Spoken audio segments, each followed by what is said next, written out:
everybody, and welcome to the first episode of the OnStrategy Podcast. I'm your host, Dr. Mario Wallace, and today's episode or topic is business sustainability for independent small business behavior health centers in America.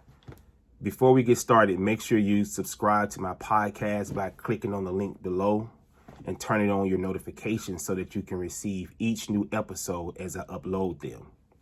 Before I delve into this study, I would like to share with you our mission, our purpose, and something about myself. The mission of this podcast is to use doctoral studies to sustain and grow the small business sector in the United States. The purpose of this podcast is to simplify complex doctoral studies and to make ease of application for small business owners in America. So to tell you a little bit about myself,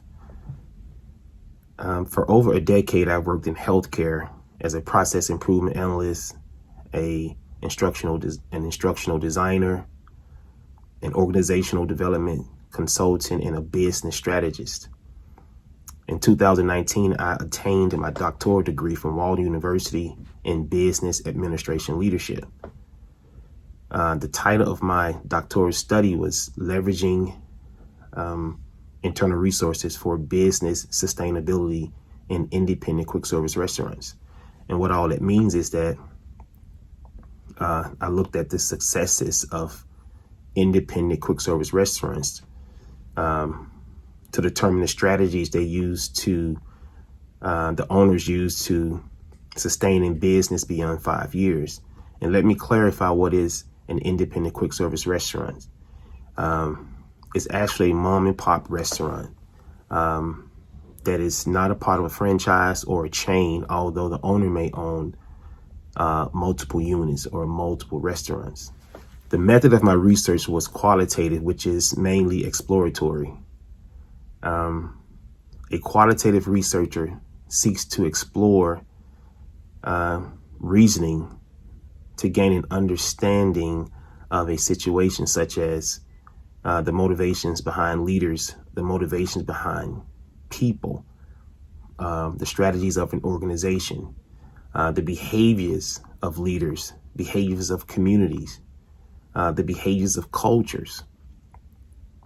One of the primary data collecting tools for a qualitative researcher is a structured set of interview questions to gain information, to learn about those strategies, to learn about those behaviors, to learn about the culture.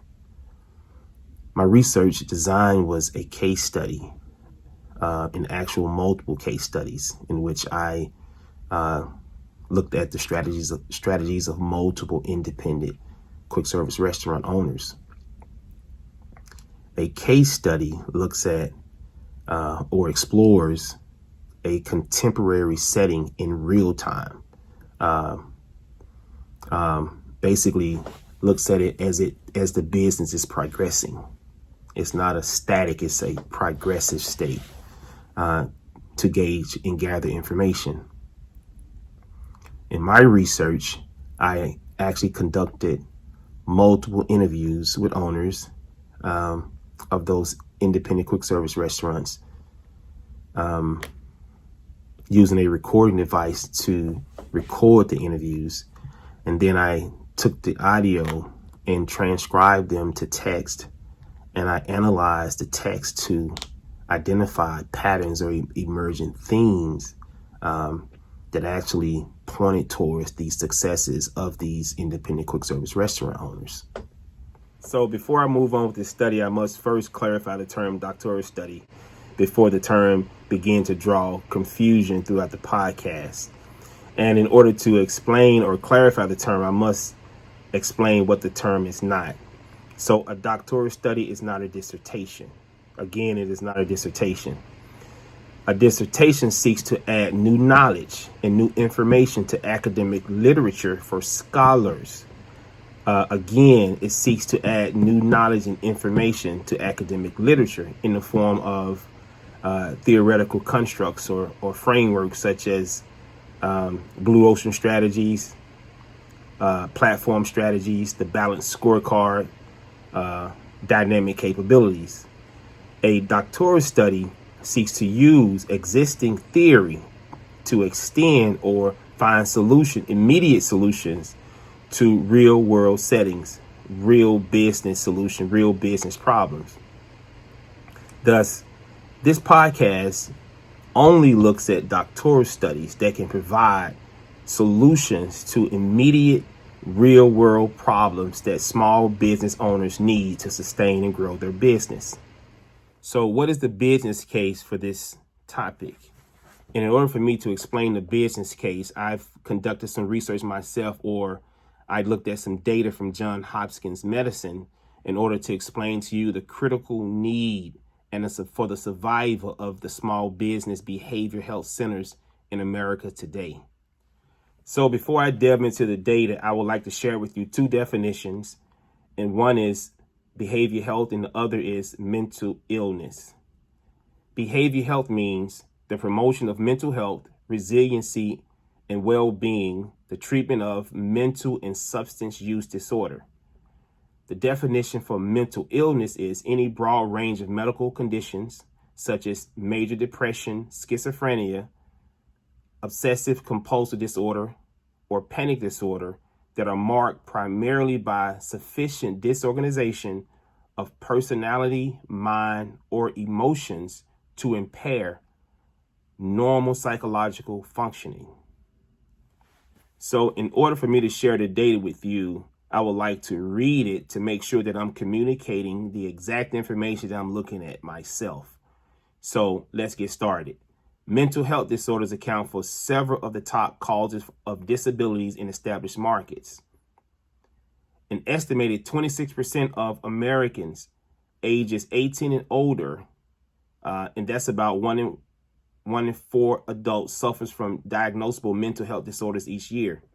16%, that is 4.8 million African American people, reported having a mental illness. 22.4% of those, and that is 1.1 million African Americans, reported a serious mental health illness over the last year. It is estimated that 10 million individuals in America, in the United States, are diagnosed with severe mental health illnesses each year. So to make the case for this actual research topic, the sustainability and growth of behavioral health centers across America are crucial to sustain the mental health of the family, the community, and the actual nation.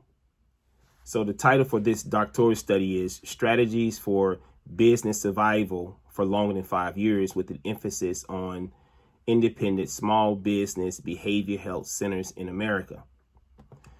The study was published in 2019 by Dr. Tashani J. Gaskins, who is, and let me read this, a research and operations project director for the Center for Medication and Optimizations at the University of North Carolina at Chapel Hill.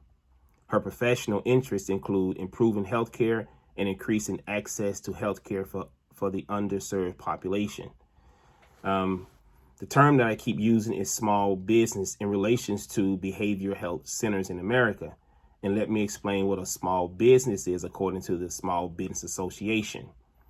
A small business is defined as an independent establishment that employ fewer than 500 employees. Now, why it's so important or critical for the sustainability of these behavioral health centers in America, these small business behavioral health centers in America, is that according to research, 77% of newly established small businesses fail within the first year, and 64% only survive beyond the first 5 years. The problem statement for a doctoral study is considered the heartbeat of the study, and it consists of multiple factors, but I would like to only discuss two of those factors. And one is the general business problem, and the other is the specific business problem. The general business problem, if you're looking at an inverted V, it's at the top. It's more a broader statement. In this particular study, Dr. Tashani states that small businesses fail to survive long term. The more specific or narrow business problem is that some behavior healthcare small business owners lack strategies needed to survive longer than 5 years. The purpose statement is more of a declarative statement that summarizes the research goal, the actual goal of the research, the purpose and goal of the research. This particular purpose statement looks to explore the strategies that successful small business behavior health centers use to sustain beyond 5 years. So the research question is the question that researchers seek to answer during the research and concluding the research. The research question is basically the specific business problem statement just written as a question. In this particular research, the research question is, what strategies do behavioral healthcare small business owners use to survive beyond 5 years? So the conceptual framework, or the theory, and let me explain. In a qualitative study, the term conceptual framework is mostly used. In a quantitative study, the term theory or theoretical framework is a term that's mostly used. However, a conceptual framework is the lens that guides the study, meaning that it guides the draft of the interview questions, the analysis of the data, and the interpretation of the research, and the conclusion, basically how the research is written in its conclusion. In this particular study, the conceptual framework is the resource-based theory by J. Barney, which was established in 1991. J. Barney makes the argument that internal resources, that is intangible and tangible resources owned by a firm, can help the firm sustain a competitive advantage over other like firms in the same industry. Intangible and tangible resources are considered the employees, the knowledge of the employees, such as tacit and explicit knowledge, technology, the equipment, and so forth within a firm. The term sustaining competitive advantage means that, according to J. Barney, is that that the competitors, although they may seek to try to understand what a particular firm is using to strategies to sustain, it's difficult for them to replicate those strategies or practices to be able to erode the competitive advantage of that particular firm.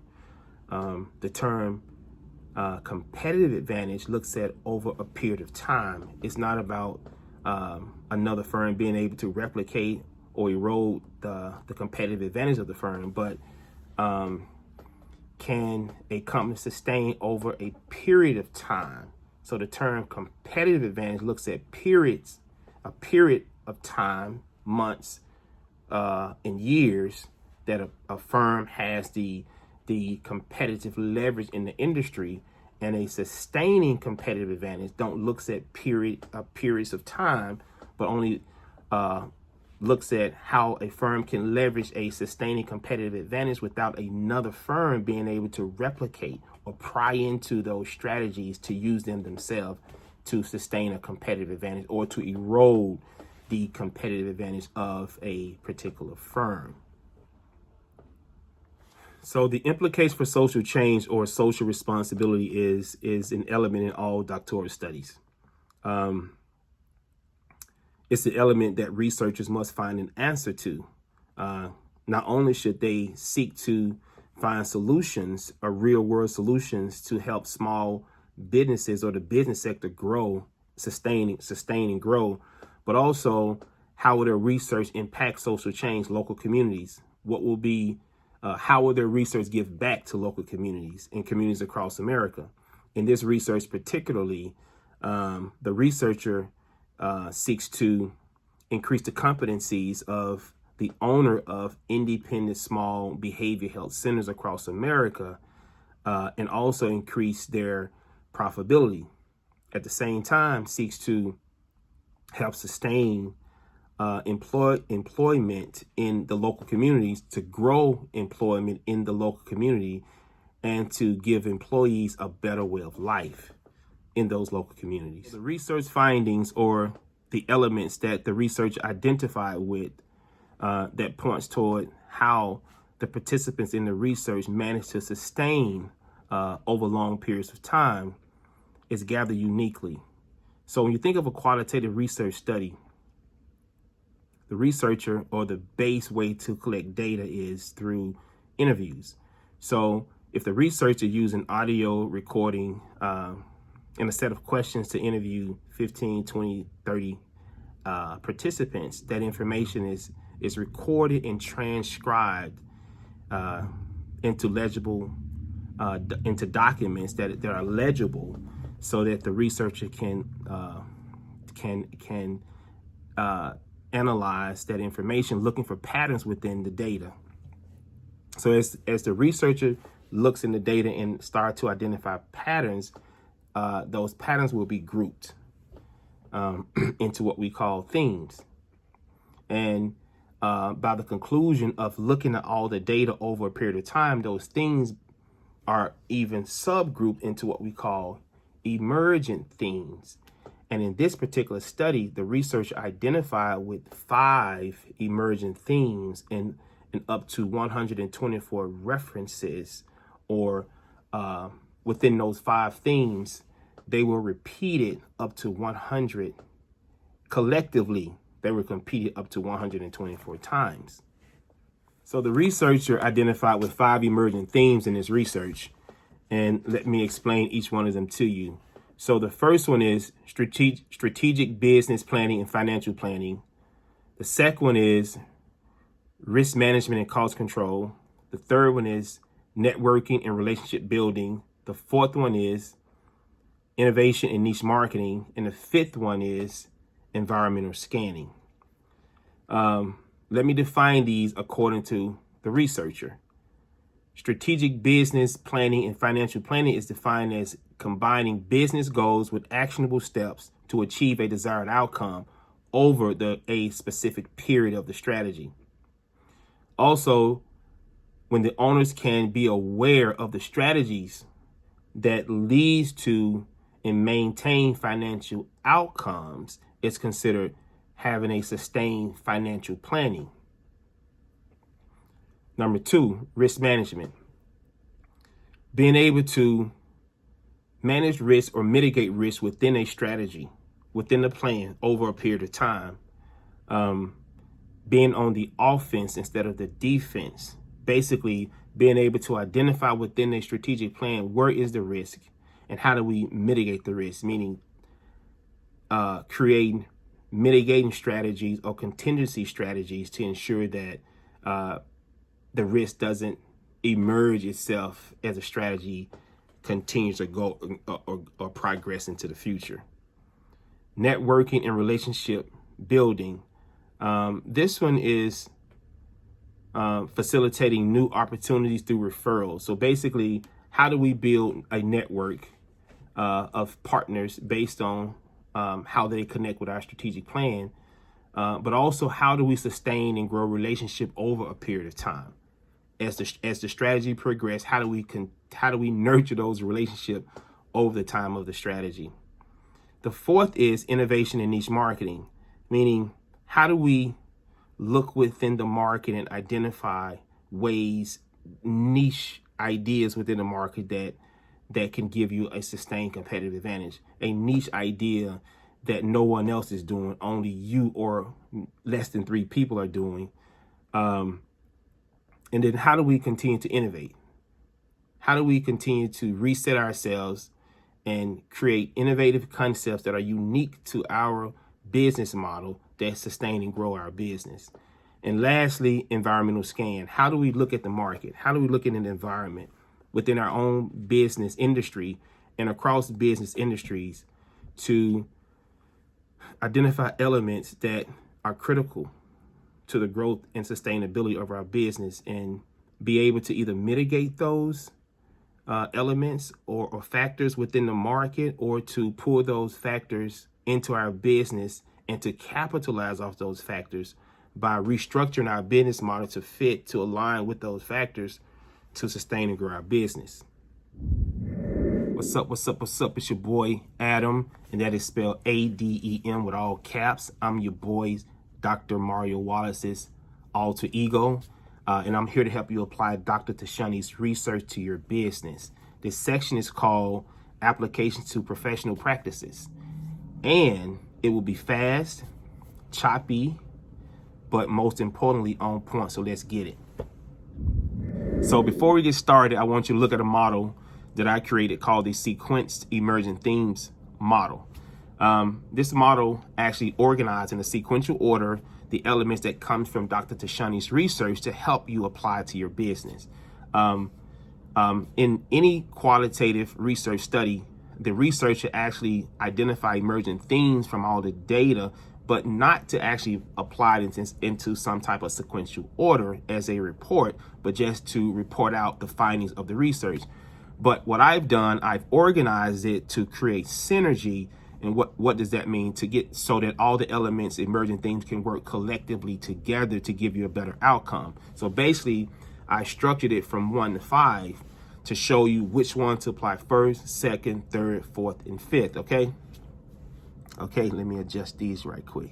Okay, so if you look at the screen, look at the bottom of the pyramid, I've identified with the first one which is the first step you should do is environmental scan.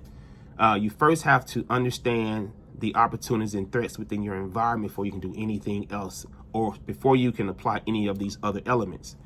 The next element is innovation niche marketing. Based on your environmental scan, you can look within it and start thinking about where is a niche market within my data and how can I start to innovate.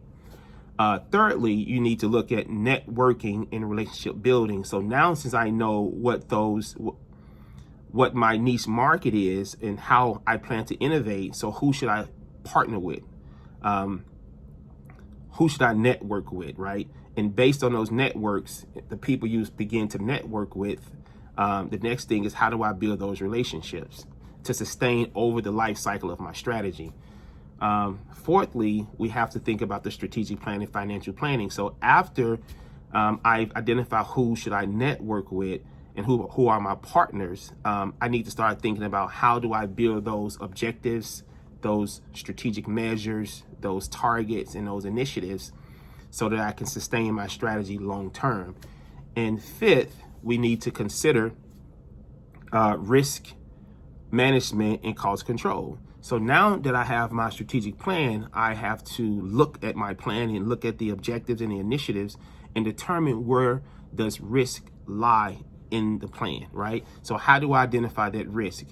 And based on where the risk is, the strategic risk, I must identify ways to mitigate the risk as well as to create contingency plans if those mitigating efforts fail. So the first emergent theme is environmental scan, and I've paired environmental scan with the pest analyses, a model that has existed for over 40 years and one that you may be familiar with.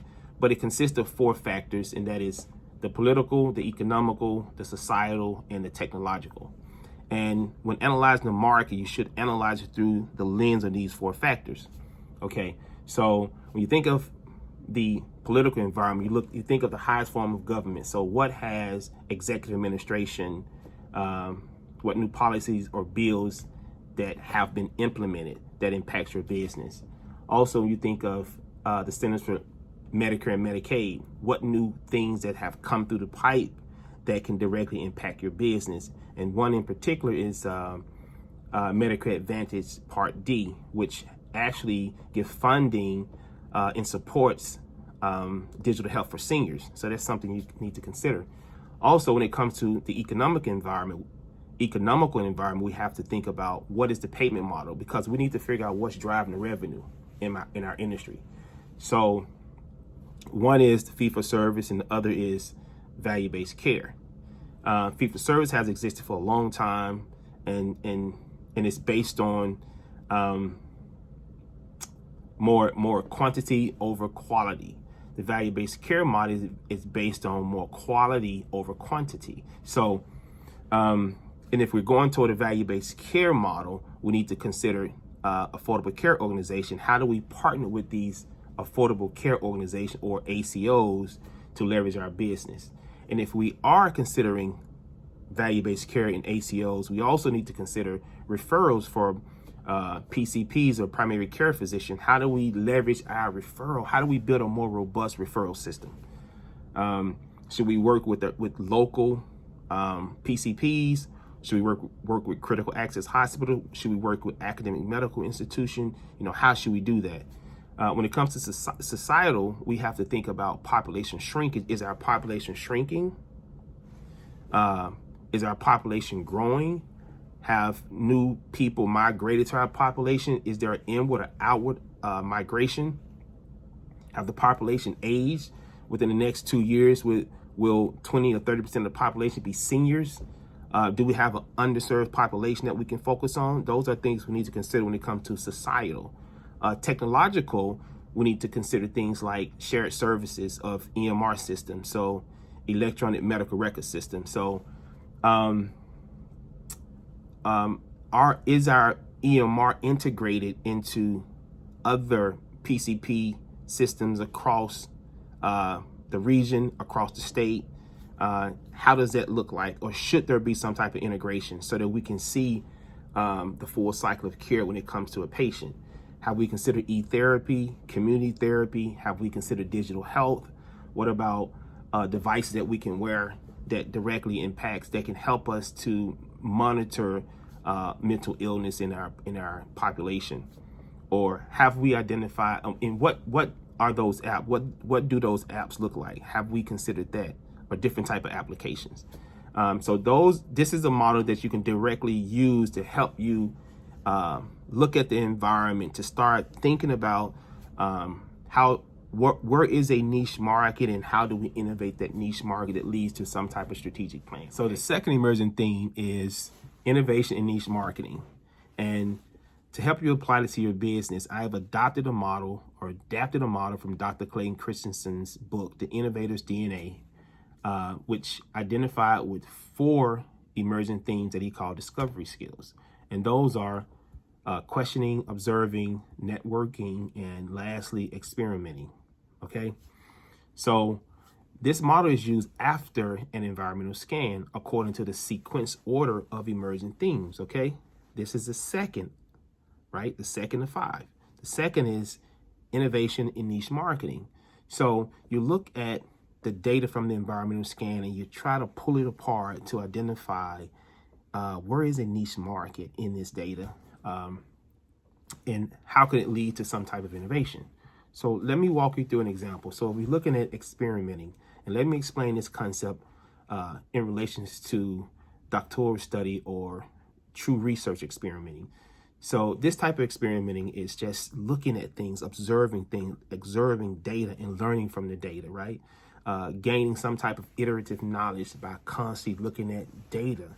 So particularly if we look at ACO partnerships, and your organization has never been a part of an ACO partnership, right?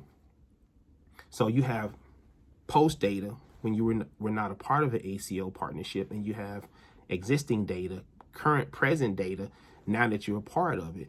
And what you need to do is study the data and always do comparative studies to determine, are you improving the health outcomes of patients since you're a part of an ACO, or was it better before you were a part of an ACO, right?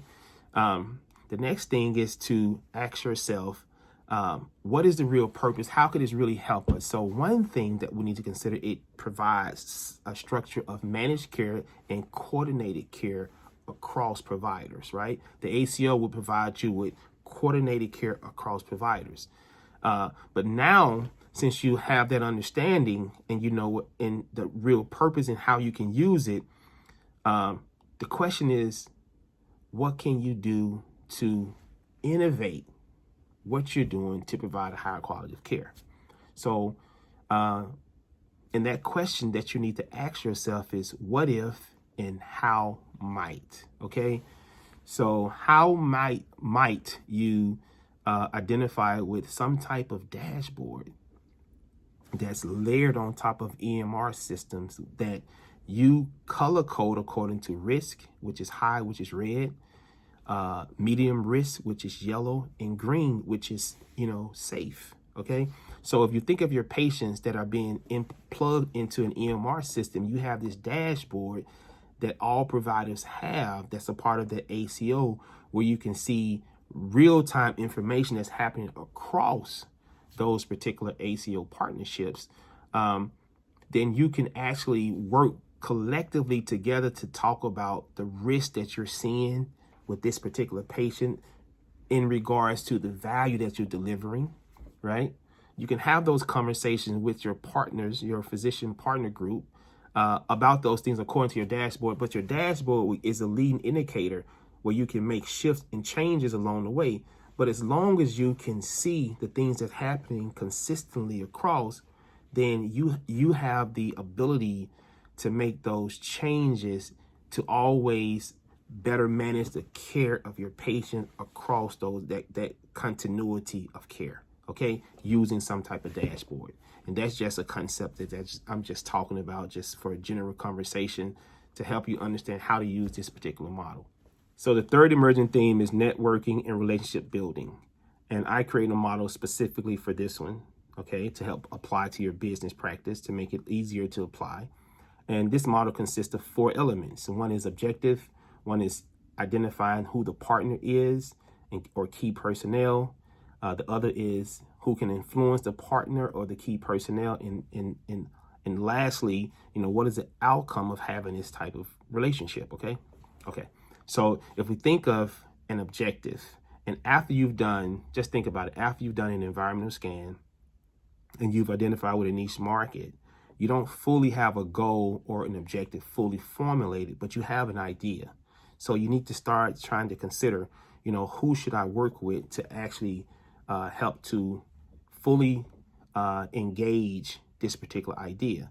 So let's look at an example. So if you look at the screen, you see increased partnerships with local PCPs. So who are the identified partners? So first, you need to look within your city, look within your region, and identify all the PCPs and areas in which there is a high percent of behavioral health, right?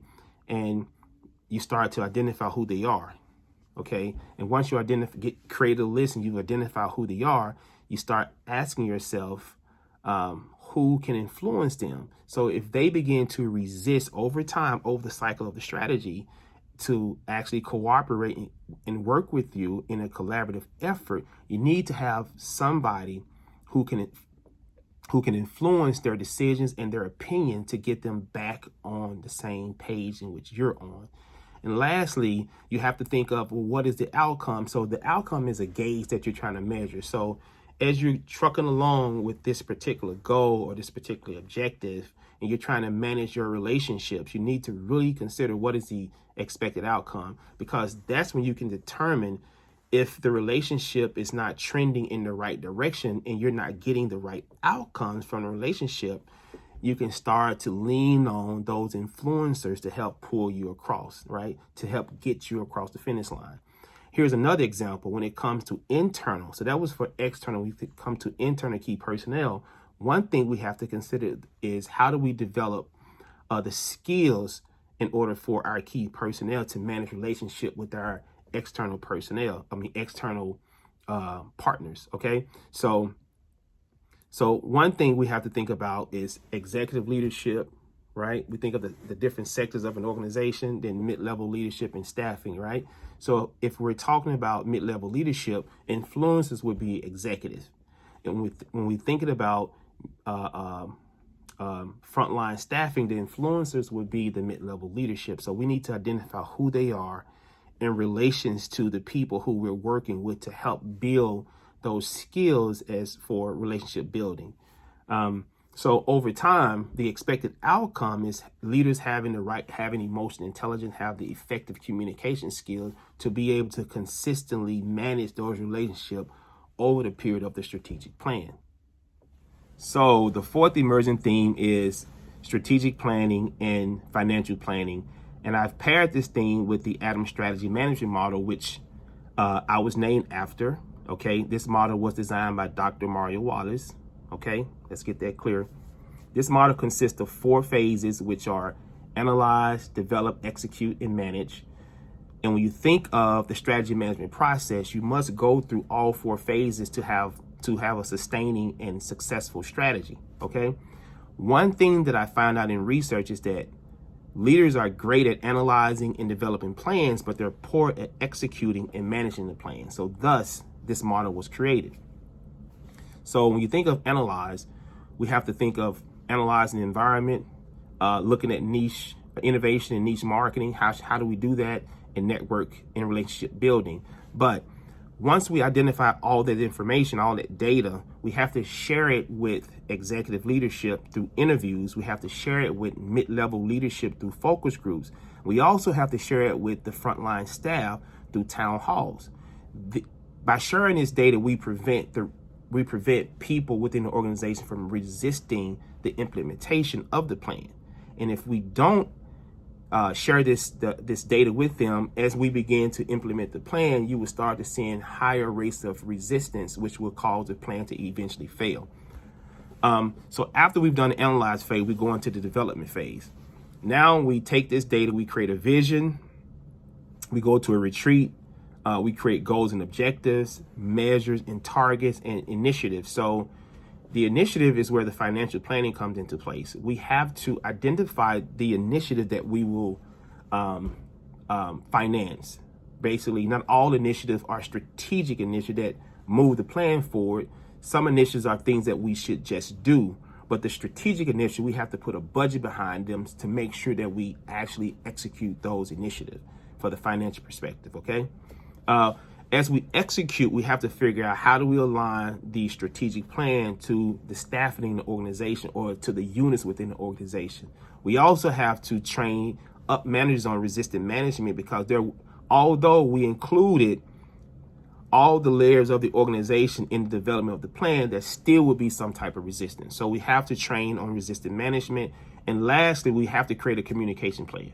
So all leadership, all mid-level leadership, and all frontline staff need to have the same understanding of how to communicate the plan out to people, to customers, and to the community at large. So we have to draft a communication plan so that it can be very effective, because if not, we will have fragmented communication. People will start communicating different things that will lead to confusion about where we're going with our strategic plan. Lastly is the management phase. So there has to be a structure for strategy review. So we have to identify when we need to meet to look at the data of the strategic plan and start reporting the data out. Okay, so the first thing is initiative review. So that should be monthly. We should look at our projects monthly. And a project has a start and end date and it's managed by someone, okay? That helps you to understand what's an initiative, what's a project. Strategy review meetings are meetings where you look at the entire plan. So that should be done quarterly to determine are we on track, right? Is the strategy progressing along? And if not, we can make those adjustments at that point. Lastly, we need to consider strategy refresh. And a strategy refresh is basically at the end of the year, we need to pressure test our strategy to see if it's still viable for the market.